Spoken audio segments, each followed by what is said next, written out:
Bom, e a partir de agora, nós vamos iniciar o primeiro painel do ABCIP Summit 2023 com o tema Funding. Limite de utilização da poupança e FGTS, como ir além do patamar de 10% do PIB, outros fundings, política fiscal e juros baixos, Ligue Nacional e Internacional, CGI. Esses são só alguns dos temas de debate que nós vamos assistir a partir de agora nesse primeiro painel do evento. E eu lembro que vocês também podem participar das discussões enviando para a gente as suas perguntas, tá bom? Usem o QR Code que está aparecendo aí na tela para vocês, ou na programação do evento, vocês também podem enviar as suas perguntas. Elas serão respondidas ao final de cada painel. Vamos, então, aos nossos painelistas. Eu começo convidando ao palco Matias Melms, Head of DCM Syndicate FI SSA of Relaba. Please, you can come on stage.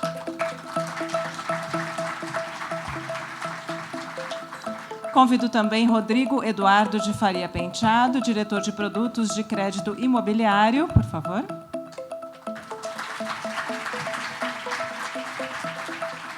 Convido Romero Albuquerque, diretor de crédito imobiliário do Bradesco. Convido Sandro Gamba, diretor de negócios imobiliários do Santander. Convido também a economista-chefe do Inter,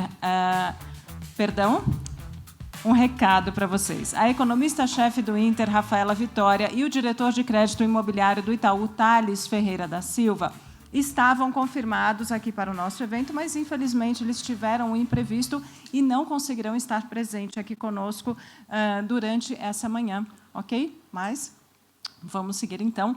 E eu vou convidar agora ao palco quem vai mediar todas essas discussões. Eu convido o jornalista Circe Bonatelli, repórter especial da Agência Estado. Circe, bem-vindo.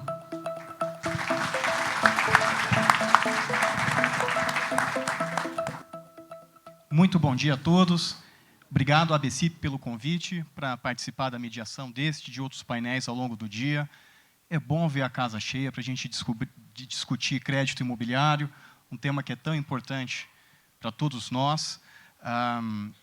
Boa parte de vocês já me conhece. Para quem não me conhece, eu sou repórter especial da Agência Estado, na área de negócios, e faço a cobertura de mercado imobiliário. Bom, são quase 10 anos de cobertura de mercado, mas eu devo dizer a vocês que essa semana eu me deparei com uma informação que me chamou bastante atenção. Tiveram outros eventos do setor de construção, e um deles, o Rocha fez uma apresentação a respeito da estrutura de funding aqui no Brasil. E essa apresentação mostrava que o funding no Brasil atingiu a marca, ou melhor, passou da marca de 2 trilhões de reais. É um crescimento na ordem de 25% nos últimos 2 anos. Fiquei impressionado. Nesses anos de cobertura, o tamanho do bolo era muito menor.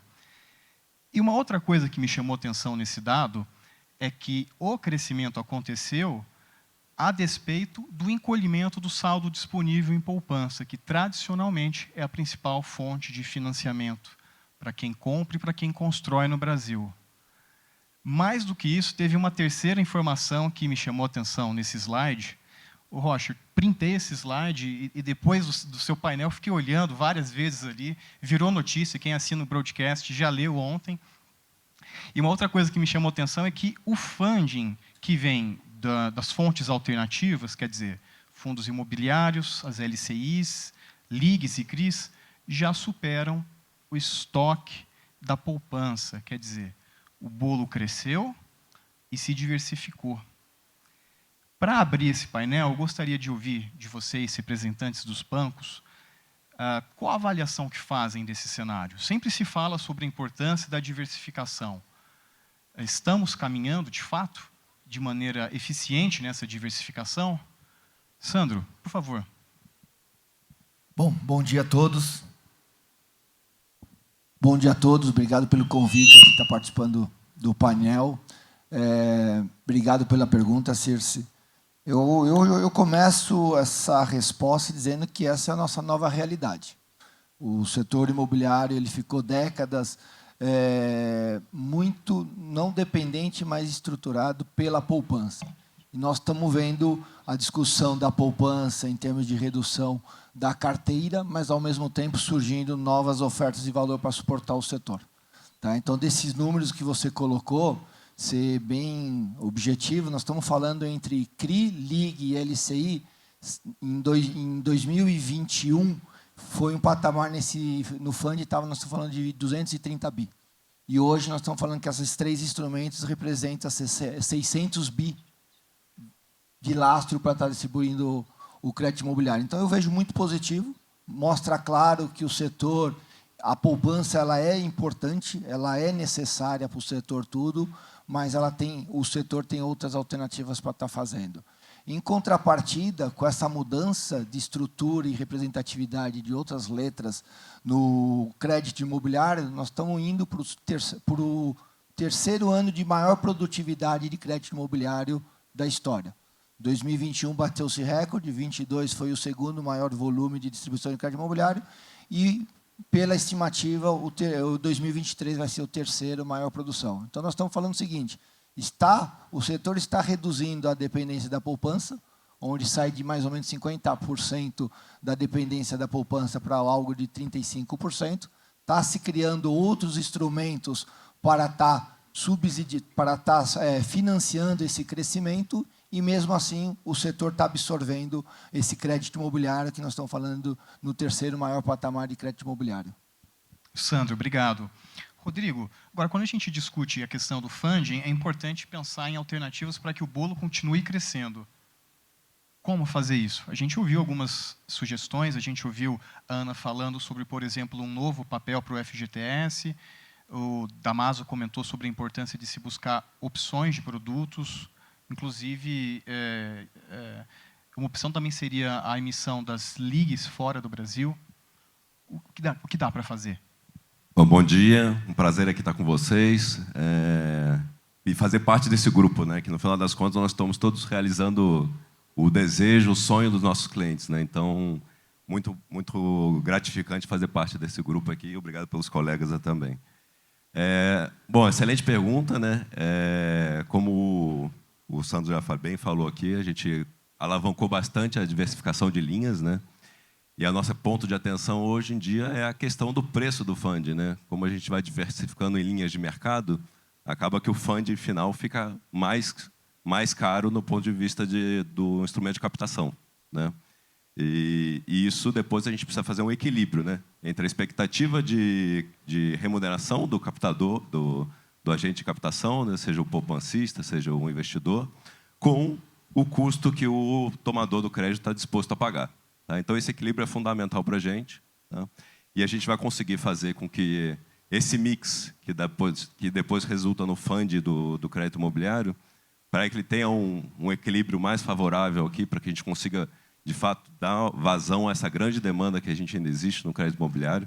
A gente precisa, como o Damaso falou, das reformas estruturais, baixando aqui o custo de captação aqui nos instrumentos de mercado, nos instrumentos de capitais de mercado, para que a gente consiga fazer com que esse mix fique mais favorável e que a gente consiga colocar um preço adequado para o tomador do crédito imobiliário.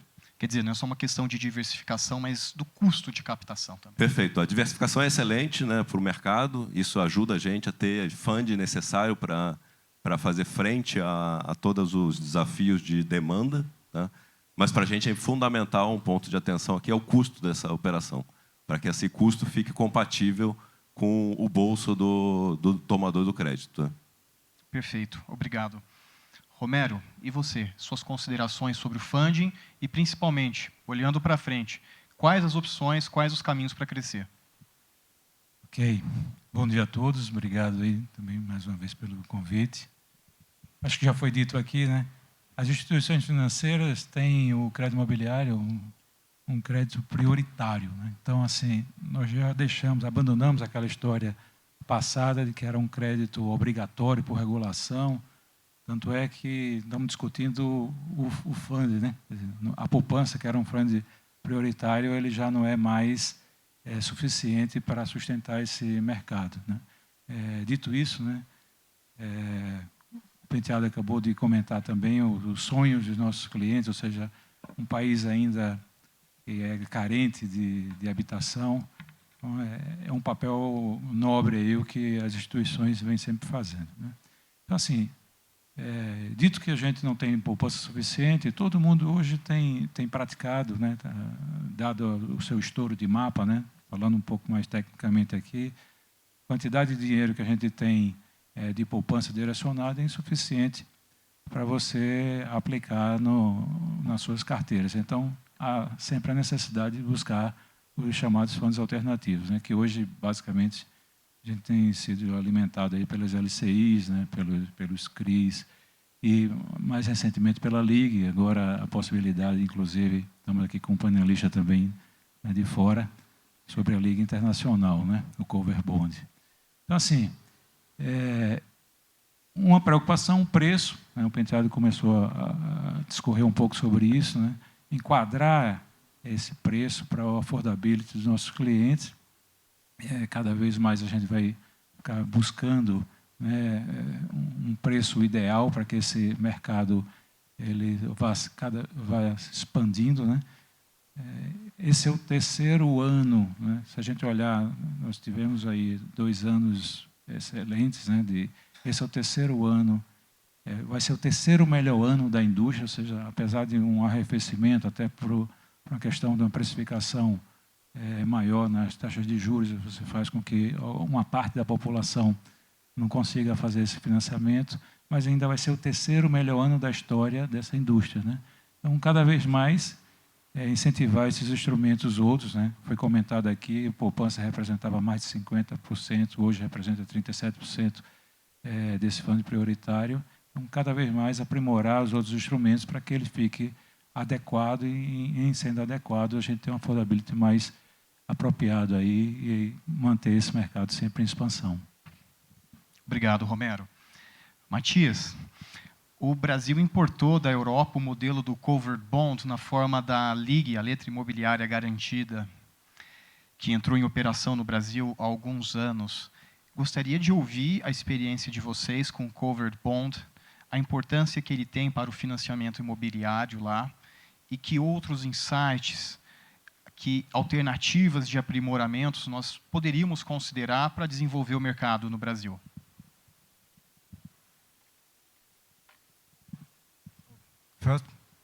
First of all, thank you very much for the chance to speak here and for the invitation. It is a huge honor for me and for Helaba to represent the covered bond industry from outside Brazil here.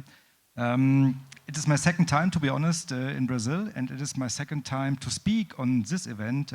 I was here in a different role 2017, just after introducing the Brazilian covered bond law, and I'm still excited to see how the covered bond industry is growing worldwide.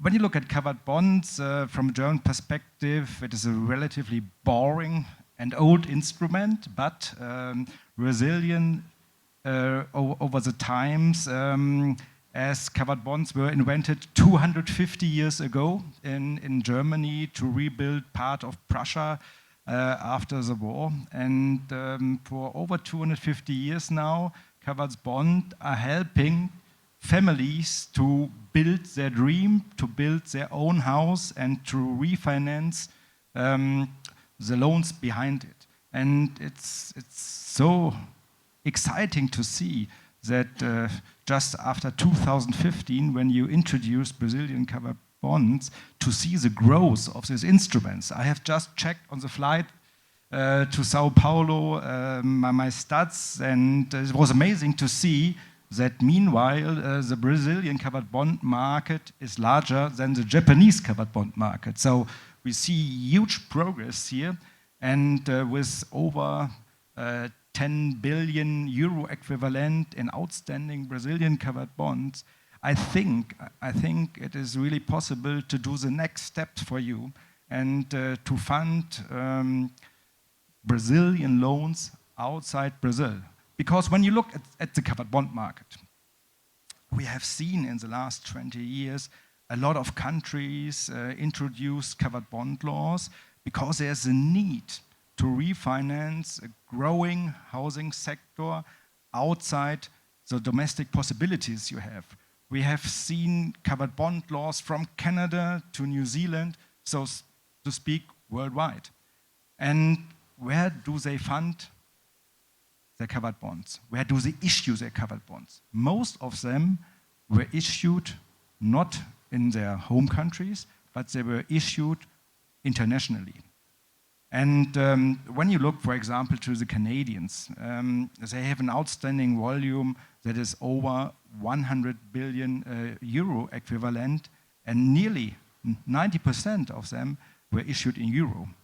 So in terms of covered bond, the market is completely different than any other market because the US dollar doesn't play any role in covered bonds. We have just around 100 billion US dollar outstanding in covered bonds worldwide, and that represents only 4% of the total amount of outstanding covered bonds. But when you look at the euro, 2/3 of the whole covered bond market worldwide, that has a volume, meanwhile, of over 3 trillion US dollar equivalent. At least 2/3 of them were issued in euros. And issuers from Canada over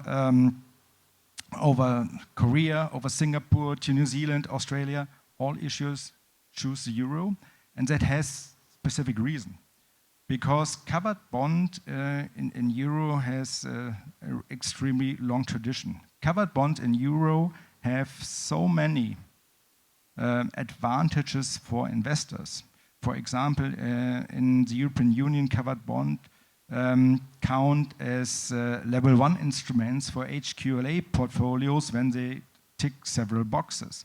They have a lower risk weight than seniors in the European Union, so that you have a lot of investors exactly targeting these instruments to invest in. And what's the most important thing is, covered bonds have the reputation and have proved during the times that they are, for investors, one of the safest, not to say the most safest instrument that you can invest in. Even during the Eurozone crisis, as Italy, as Spain, especially Greece, were shortly before a collapse, when there was restructuring on banks in certain countries, no investor, not a single investor, has lost money with covered bonds.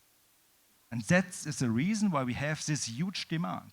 On the other hand, for issuers like you and you sitting here, at least one of you, covered bonds has proved in nearly every crisis that it is your last lifeline to the market. If we take out just one example from the recent history, as there was in February last year, the invasion of Russia to Ukraine, the market was closed. The market was completely closed. You weren't able to issue in the euro market at least a single bond. What was possible? Issue covered bonds.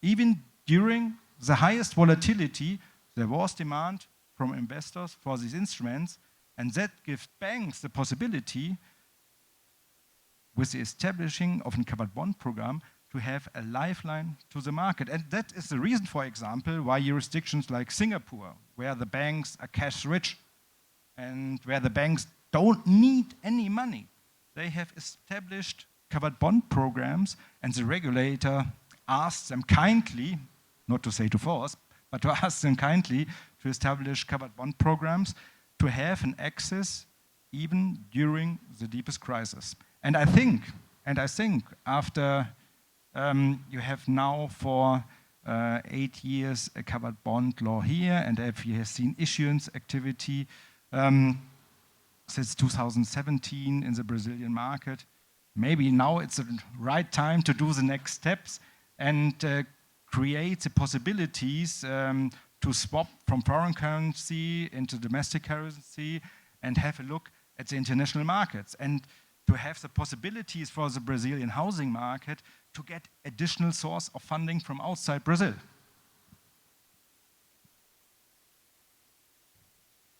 inspirador ouvir que países em situações mais difíceis, inclusive em situação de guerra, têm condições de emitir títulos seguros para lastrear o mercado imobiliário. Quer dizer, e aqui, estamos prontos? O que falta para a gente dar esse passo e emitir ligue lá fora? Quem quer responder essa?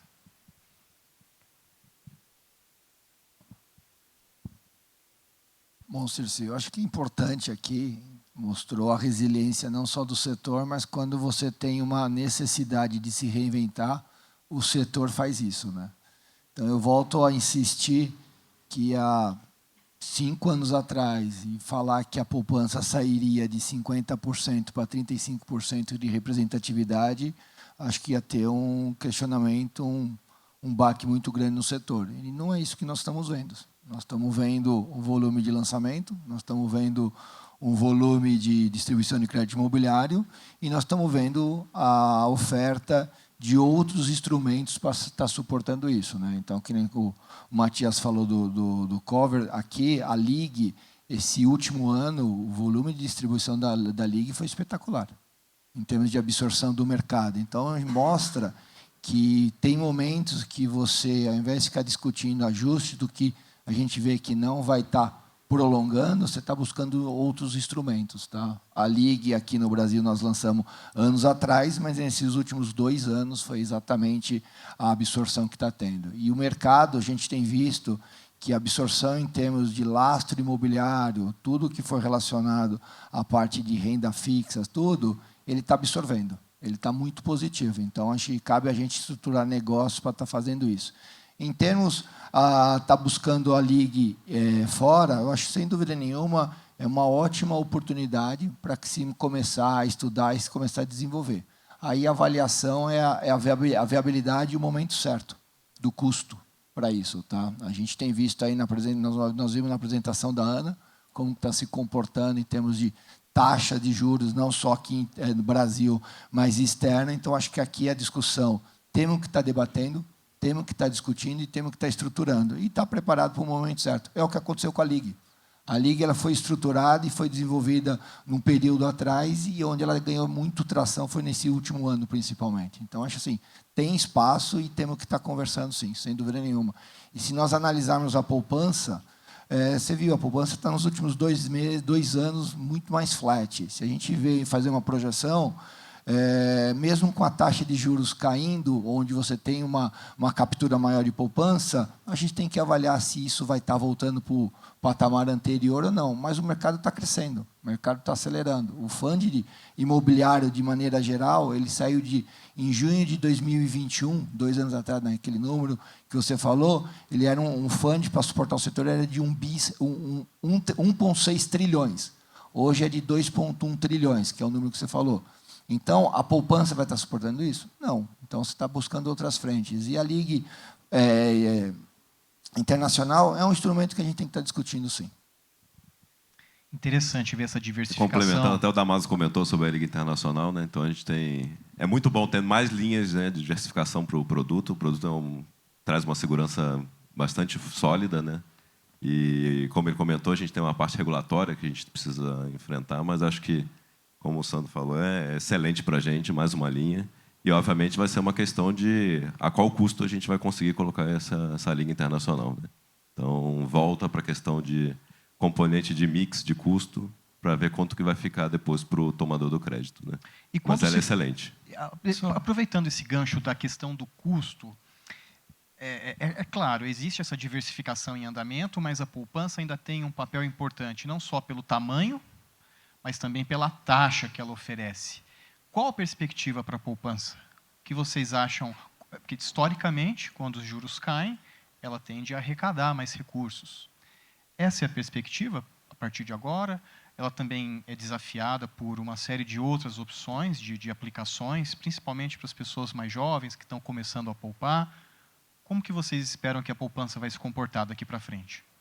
Eu vou só fazer um complemento ainda da anterior, que a gente está vivendo um momento de país bem mais maduro, né? Então, o Sandro comentou, o próprio Damaso fez um comentário aqui da regulamentação da Lig um pouco mais para trás e agora mais fortemente os bancos começando a colocá-la, né, no mercado.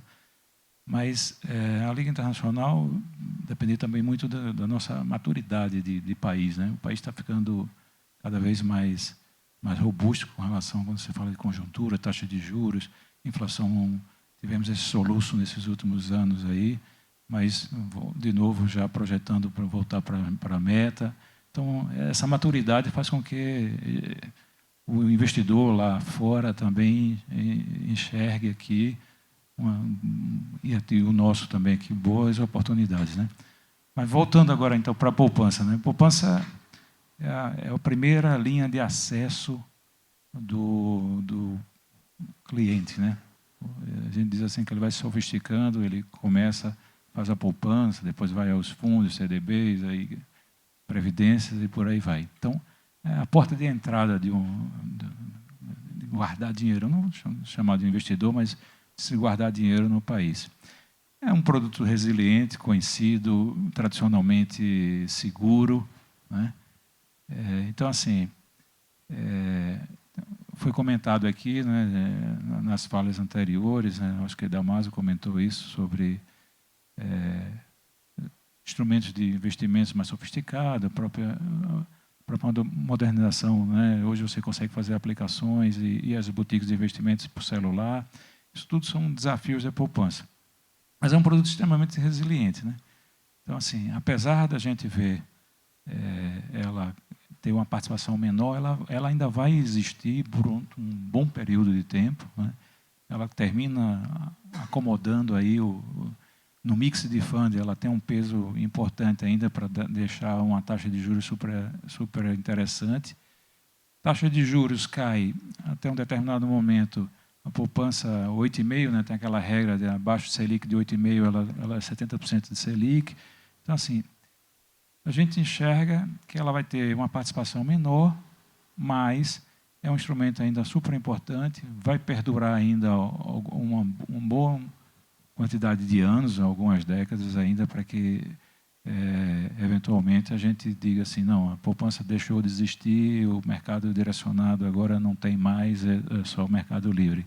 Então, dada essa resiliência, dado esse apelo popular, né, da fase de entrada de um investimento via poupança, a gente ainda acredita que a gente vai contar com esse, cada vez menos, né, mas contar com esse fundo prioritário na composição para dar uma taxa de juros mais adequada para o nosso tomador final. Tá? Ô Romero, mas me permita insistir um pouco mais nessa pergunta sobre o futuro da poupança. Sim, ela tem importância, mas é um peso menor no funding como um todo. Agora, ela, em termos nominais, ela tem condições de voltar a ser aquela poupança do passado, a ter aquela atratividade que já teve, ou ela vai continuar mesmo num patamar menor do que já se viu? A leitura, acho que a leitura comum é que ela não vai ter aquela pujança de um passado recente, né? A gente teve um aumento de poupança, basicamente na pandemia, mas muito em função que as pessoas estavam em casa, né? E também porque todos aqueles programas sociais do governo foram pagos através de poupança. Então, você viu nominalmente a poupança voltando aí a crescer, né? Então, assim, tirando esse efeito que foi bem específico, né, a gente não enxerga ela voltando para aqueles patamares de volumes anteriores. Então, ela tem, se você pegar aí os últimos meses, ela tem necessariamente saques maiores que depósito, né? Mas a correção monetária, ela faz a TR, ela faz com que esse saldo termine se equilibrando um pouco mais, né? Então, é isso que a gente lê. Não valores anteriores, os valores cada vez, mesmo com a taxa de juros arrefecendo aí nos próximos anos, vai influenciar positivamente, mas não voltar naqueles volumes anteriores que a gente via no passado recente. Tá? Circe, só contribuir com algumas informações, eu acho que é o seguinte, né? Sem dúvida nenhuma, a poupança está correlacionada à taxa de juros, né? Então, você tem uma taxa de juros mais alta, você tem uma captação menor da poupança por N motivos. Numa análise histórica, se a gente pegar o panorama aí dos últimos 20 anos, Acho que o ano que a poupança teve a maior captação líquida foi, se eu não me engano, 2013, no patamar de 54 bilhões. Tirando 2020, que a gente sabe que foram eventos não recorrentes e muito pontual. Então, acho que aqui a discussão é, evidentemente, num cenário de uma redução de taxa de juros, a poupança tende, esse movimento que está acontecendo tende a inverter. A discussão é que velocidade que vai ter ou uma recuperação, uma captação, perante a velocidade que o mercado quer. Tá? Então, o que nós estamos falando? O mercado, nos últimos 3 anos, ele cresceu, por tudo que nós falamos de crédito imobiliário todo, e essa velocidade ela foi ocupada ou preenchida por outros instrumentos. Então, sem dúvida nenhuma, a poupança continua sendo um lastro imobiliário importante, até para amortecer a flutuação da Selic.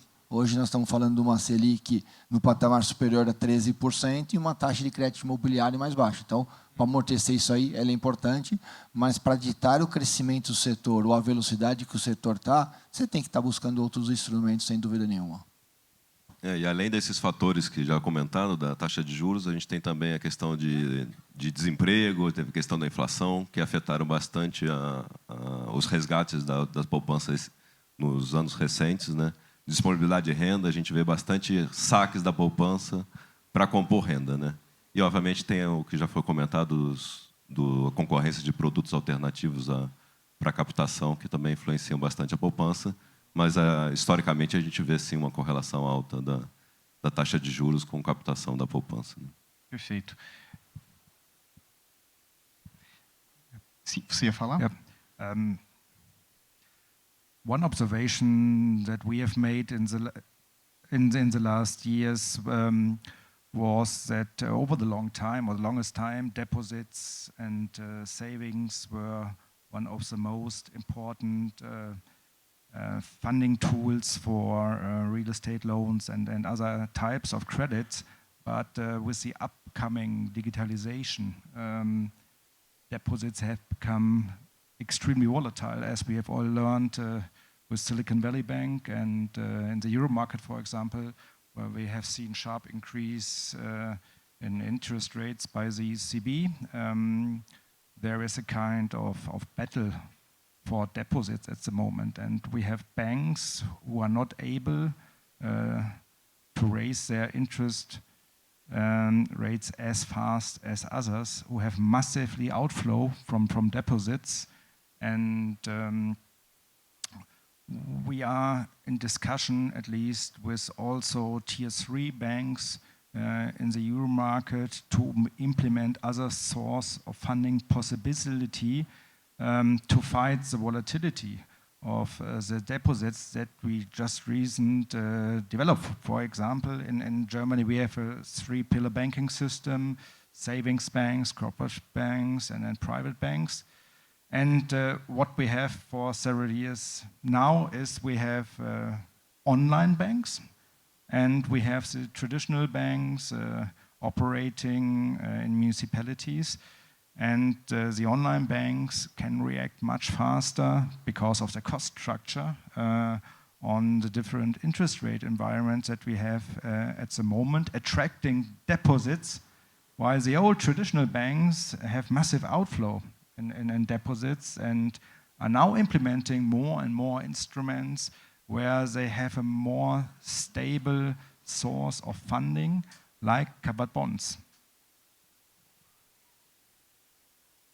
Matias, tem uma discussão importante sobre a poupança no Brasil, que é uma jabuticaba brasileira, é um mecanismo particular, exótico do país, para direcionar recursos para o crédito imobiliário com taxas de juros mais baixas, reguladas, dado o histórico do Brasil, que tem inflação e juros altos. Bom, dentro dessa discussão sobre funding, que maneiras, que instrumentos existem para fazer com que o funding seja mais barato? É uma questão do instrumento em si, ou é uma questão mais relacionada à estrutura da economia de determinado país? So, what we observe worldwide is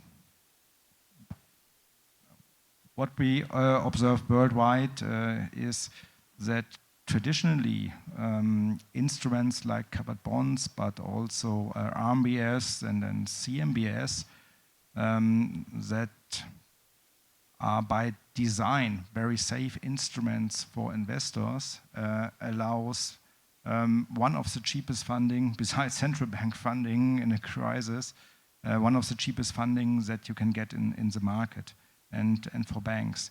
And especially when you look at the average duration of loans, which is of course depending on the specifics in every country, those type of instruments are addressing the asset and liability mismatch more directly than any other instruments, or especially seniors that are, of course, an extremely important source of funding, but where you have, with longer maturities, especially the topics that you are not able to address the maturity and match the maturity of the loans that you can grant. And what we observed in the euro and dollar, but also other markets, is that covered bonds allows cheaper funding than traditional funding with deposits, and covered bonds helps, on the one hand, banks to get that refunding source. On the other hand, that you can address the loans cheaper than you can do it on traditional ways. Muito obrigado. Bom, passando um pouco adiante nessa discussão, a gente entrou agora num ciclo de redução da Selic e todo mundo fica de olho, é claro, quando é que na ponta do crédito imobiliário para a produção e para o consumidor isso deve chegar. Gostaria de ouvir as perspectivas de vocês. Já sei, vocês vão me dizer, faço entrevista com vocês com frequência, já sei que vocês vão me dizer que não é só a Selic que conta. Eu sei, mas dentro desse caldeirão de elementos que influencia a taxa, eu gostaria que vocês dessem o termômetro e uma expectativa de que quando isso poderá vir a acontecer. Rodrigo. Bom, a expectativa é sempre favorável, né, quando a gente está falando da redução da taxa Selic, né? Mas, obviamente, como você comentou bem, a gente tem mecanismos de longo prazo, né? Então, nós estamos falando que a redução da Selic de agora, né, a gente já observava nas linhas de longo prazo, né? Então, e como eu comentei antes, assim, a composição de mix dessa diversidade de instrumentos de captação que a gente tem é que vai dar o custo final da linha do crédito imobiliário, né? Então, não só as linhas de mercado, né, mas essa evolução da poupança também afeta, né? Então, quando a gente tem uma queda de captação líquida, como a gente está vendo aqui, a gente acaba que o mix fica mais voltado para as captações de mercado e a composição final é que vai dar o nosso custo, né?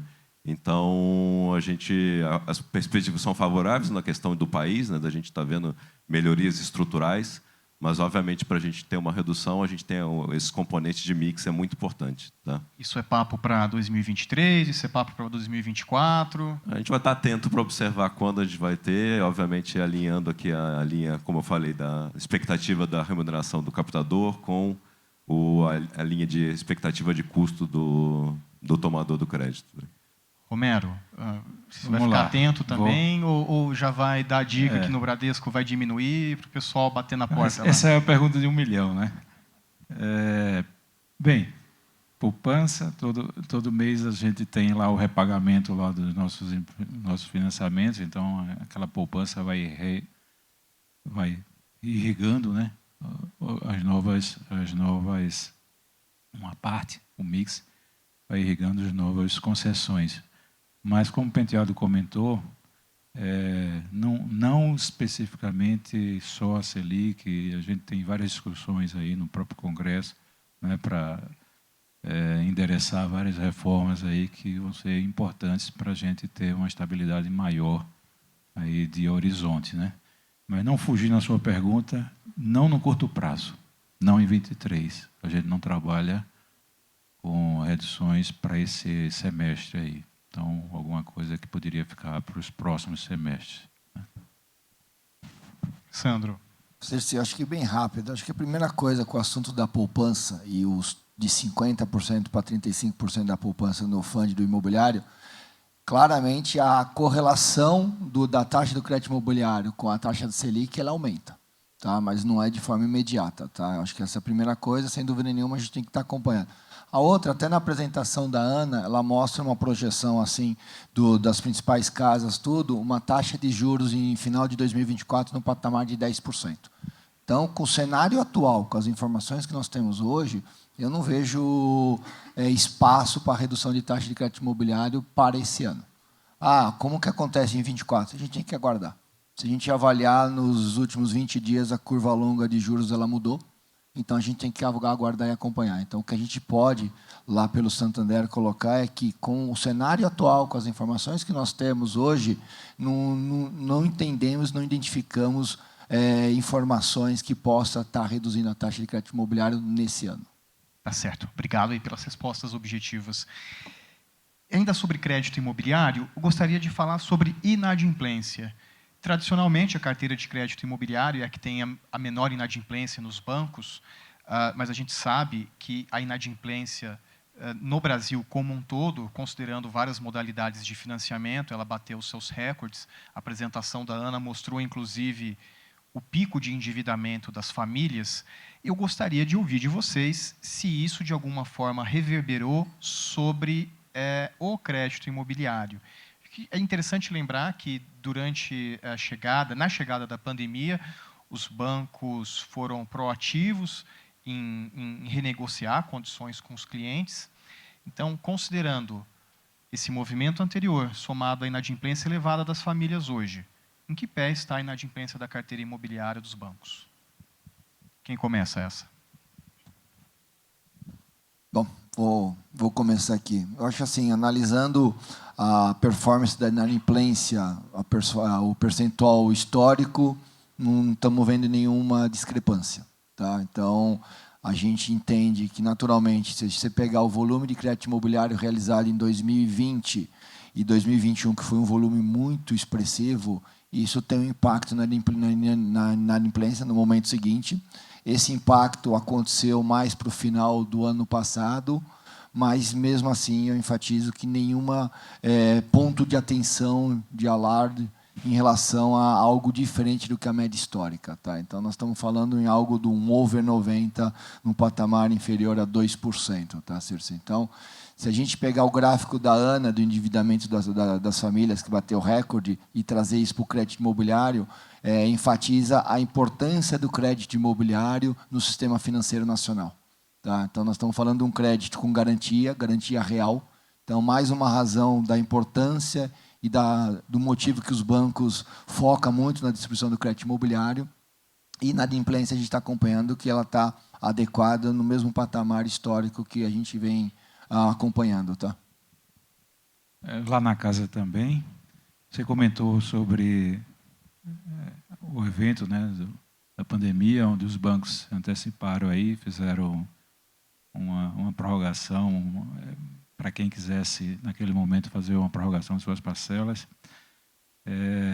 Isso, só para dar um dado histórico, como a inadimplência desse produto é baixa, a maioria dos bancos fizeram entre 2 e 6 meses, acho que naquele primeiro momento, 2, 4, 6 meses de prestações postergadas.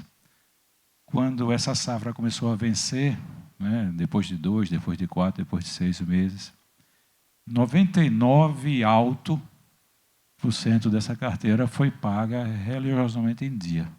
Né? Quer dizer, as pessoas fizeram uma precaução, né? Era um cenário de pandemia, ninguém sabia direito o que ia acontecer, alguns fizeram até por uma questão de reter um pouco mais de liquidez, mas na primeira oportunidade os contratos voltaram a ser pagos religiosamente em dia, né? Mostrando aí que é um produto que tem um apelo, né?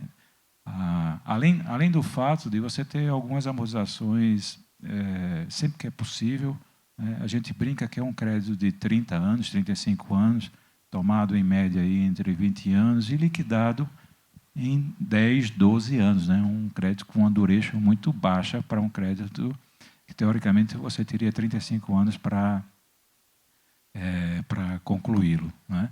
Então, tem os fenômenos das próprias amortizações de FGTS, que o público, que o cliente pode recorrer a cada um período de tempo, 1 ano, 2 anos, dependendo da linha que ele vai usar.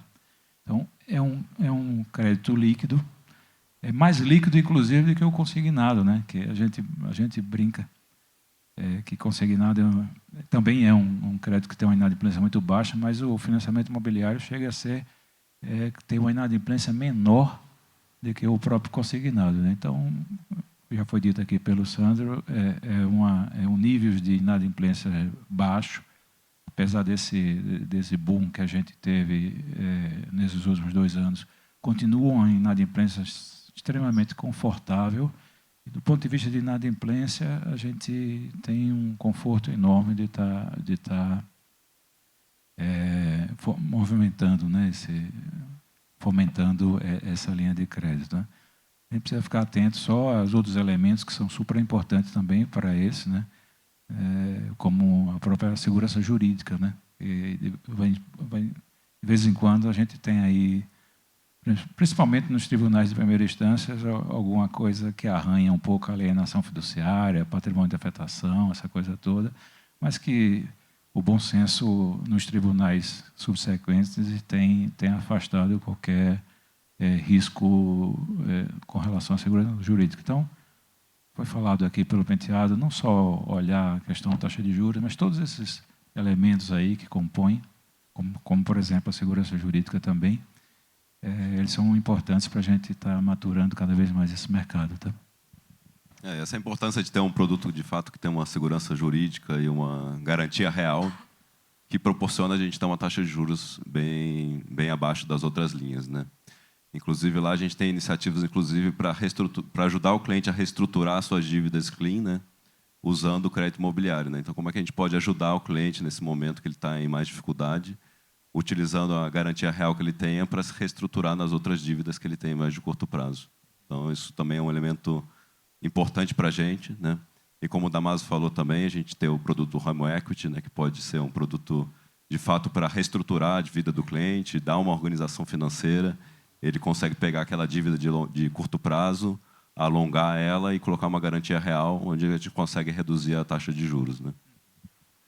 Matias, e o nível de adimplência no ambiente dos covered bonds?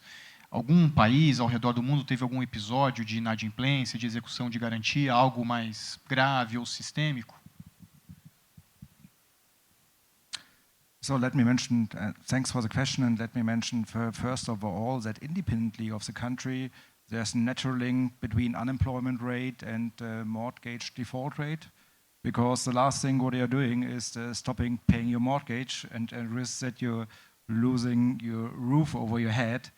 And so I think the most important thing to support society and to support family is to make the economy give the possibility to growth. And nothing is more social than a growing GDP, and nothing helps more all people and the whole society than a growing GDP and a decreasing unemployment rate.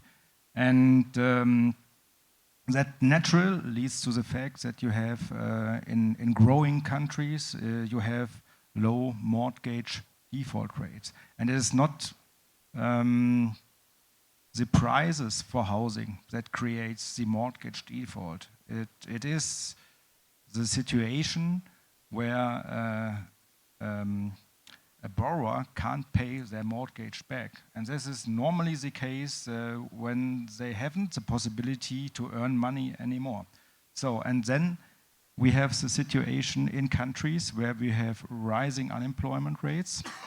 More and more borrowers are not able to pay their mortgage anymore, and that creates a situation where, as a bank, you're either restructuring the loan and or you have the risk of a default mortgage rate. So we have that observed during the GFC in 2007 and the American subprime crisis, that people that are maybe not able to pay back their mortgages sustainable over a longer time creates a situation where you have at once, with this unemployment and with this lower GDP growth or even decreasing GDP, creates a situation where you have a sharp increase in mortgage default rates.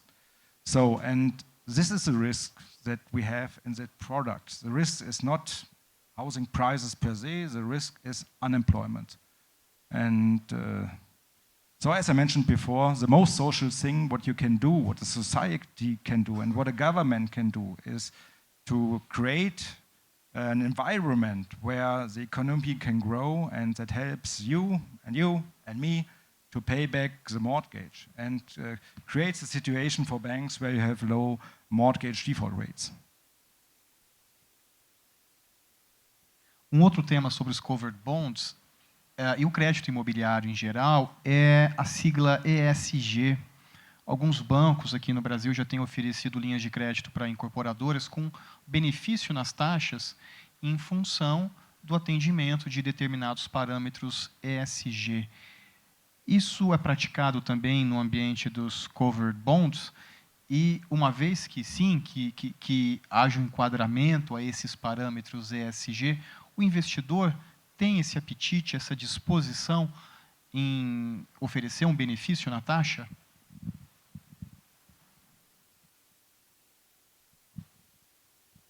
So first of all, I think every measurement that helps to improve a house, an office building, or whatever you want is money that is really good invested because it creates value.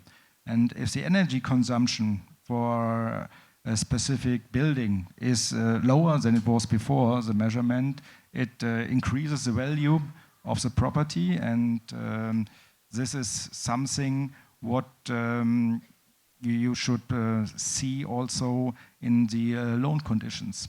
So overall, what we observed in the market is that ESG buildings are more stable in terms of valuation. And overall, what we also see is that certain loans to improve the ESG consumption of a building can be granted cheaper than normal, because the refinancing costs for these type of asset are, when you look at the market, and especially on covered bonds, everything equal, normally the refinancing costs for those types of covered bonds are lower than for traditional covered bonds. Saying that, you see that especially in markets where you don't have the regulatory pressure to include more and more ESG topics and in your housing stock. So in markets where you have regulatory pressure to improve your building, you can't see a huge difference, because at the end everything is a kind of ESG loan and an ESG bond. Take as one example Norway. They have introduced much earlier than many other countries minimum standards for energy consumption of buildings. So that creates over the time a stock of buildings where everything has a kind of ESG factor inside. On the other hand, when you have two office buildings and one has a lower energy consumption, then the other building, the value for this building is much more stable, and means also the default of the mortgage is lower, and everything what creates a lower default rate, there you have the possibility as a mortgage lender to put a lower price on it. And from that perspective, I personally think ESG is not only a question of being ecologically correct, it is also, from another perspective, it is a pure economical question, especially when we have in mind a rising energy cost worldwide. What we see in the last weeks, where we have a rising oil price, buildings that consume lower energy are much more stable and have lower, at the end, lower default rates. Alguns dos bancos locais têm também linhas de crédito mais focadas nesses parâmetros. Algum de vocês gostaria de dar um bom exemplo e qual é o tamanho, o potencial desse mercado? Então, na visão do banco lá, o ESG é um pilar muito relevante. A gente tem hoje linhas tanto produtivas, de produção, com incentivo à produção, quanto para aquisição de bens. Nós temos um benefício para esses clientes, a gente tem um benefício na taxa, onde, de fato, para incentivar esse mercado, que a gente acha que é muito relevante, é a nossa contribuição aqui para a sociedade. Na casa também, né? Não só no produto de crédito imobiliário, no plano empresário. Em outras linhas, o banco tem incentivado sempre com algum tipo de benefício de taxa ou alguma condição diferente para o cliente que tem a pegada de ESG. Bom, lá nós temos também um produto diferenciado para quem tem essa proposta de valor. E para a nossa visão é que essa discussão ela não tem mais volta. E nós não estamos mais discutindo o que e como. E é interessante que, analisando o Brasil, algumas praças ficam muito clara não vou falar adesão, mas esse reconhecimento, seja do cliente final. Então, tem algumas praças que estão muito claras que projetos imobiliários que não têm essa proposta de certificação, você tem uma velocidade de venda mais baixa. Em contrapartida, historicamente, a gente acompanha que projetos que têm essa certificação, o nível de eficiência ele é muito maior. Tá? Então, acho que aqui a oferta nossa desse produto é muito mais para mostrar que funciona e que não tem mais volta. Então, é importante estar todo mundo aderindo e estar colocando isso no planejamento estratégico das empresas. A gente tem mais uns 4 minutos ainda de debate. Tem uma pergunta que eu quero fazer para vocês e depois tentar ler algumas que chegaram da plateia. Home Equity, qual o panorama e o quanto esse mercado pode crescer, considerando também a chegada do marco das garantias, né, que vai permitir que o mesmo imóvel seja usado em mais de uma operação de financiamento? Bom, o Home Equity, na nossa visão, na nossa avaliação, ele só está no início. Eu volto a insistir que as duas principais características do tomador de um Home Equity ainda está na mudança da qualidade da dívida, vamos chamar assim, na mudança da dívida, e o outro item é através devido a novos investimentos. E se nós analisarmos todas as linhas de crédito sem uma finalidade específica, o Home Equity é o que tem a melhor oferta de valor para o tomador. Tá? Pegando o gráfico da Ana que ela mostrou, em termos de endividamento da família, bateu recorde, a gente avaliar ali grande parte, ou se não na sua totalidade, é crédito ou dívida clean. Então, uma forma de reorganizar as dívidas de uma parte da família é a estruturação do Home Equity. Tá? Então, o Home Equity hoje, a carteira do mercado é de 17 bi. Tá? Ano a ano, esse volume ele vem crescendo. Mas se nós estamos falando de uma carteira do Sistema Financeiro Nacional, em termos de crédito, nós estamos falando mais de bilhões de tri, então tem um espaço, uma oportunidade muito grande. Aqui eu acho que é muito mais a gente apresentar esse produto ao mercado.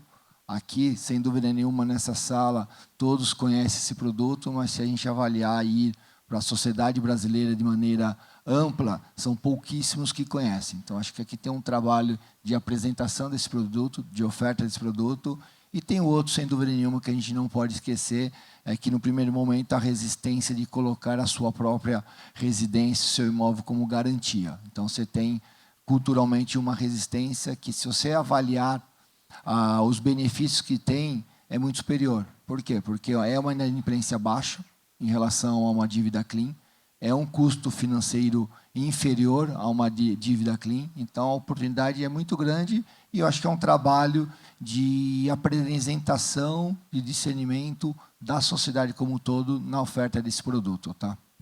Romero e Rodrigo, quer acrescentar? Eu vejo também a questão do aculturamento, né? A gente faz um financiamento imobiliário, o bem está alienado fiduciariamente ao banco. O cliente tem essa noção. Mas quando você olha para o Home Equity, ele diz assim, não, eu não quero pôr meu bem alienado ao banco, né? E você vê um mercado imobiliário N vezes maiores, né? Então, tem essa questão cultural que o Sandro comentou, cabe a gente, agentes financeiros, a cada vez mais falando um pouco sobre esse assunto, né? O marco de garantia que você falou traz esse debate a público, né? Traz esse debate aí para a sociedade, quer dizer, vai ser também um momento onde a gente vai poder falar um pouco mais nisso, né? Você fazer uma segunda alienação sobre um imóvel, então abre espaço enorme aí, né? Principalmente no momento que a gente está vivendo hoje, né? Comentado aqui pelo Sandro, mostrado pela Ana, onde os endividamentos das famílias estão tão altos, né? Então, uma forma bem adequada de você equacionar de médio e de longo prazo, né? Com PMTs mais adequadas, pondo um imóvel, trazendo com aquilo um fluxo financeiro mais adequado. Então, a gente enxerga com muito positivo, né? E a gente tem trabalhado muito lá no Bradesco para que esse produto cada vez mais ele seja mais fácil de ser vendido, né? De ser mostrado à população os benefícios que ele traz, principalmente para uma adequação de dívida. Tem a questão também do investimento, mas hoje ele é muito mais procurado para uma adequação de dívida, né? Então a gente tem procurado fazer esse movimento para trazer mais conforto aos nossos clientes com um fluxo mais adequado de pagamentos. A gente investe bastante no produto no banco, né? Foi uma alavanca importante para a gente.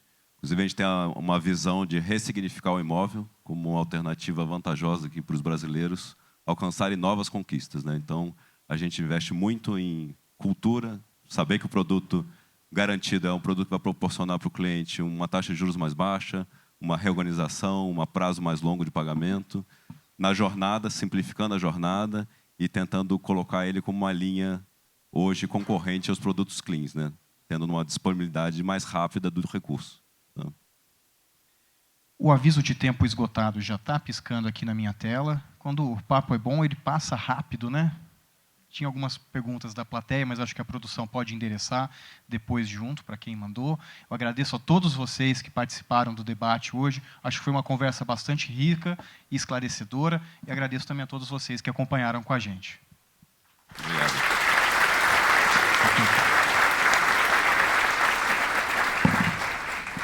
Muito obrigada a todos os painelistas, obrigada ao Circe pela mediação também, obrigada a vocês que enviaram as suas perguntas para nós. Vamos fazer agora uma pausa de 30 minutinhos para o coffee break e nós vamos retornar pontualmente às 11h20 para dar seguimento ao nosso summit. Até lá.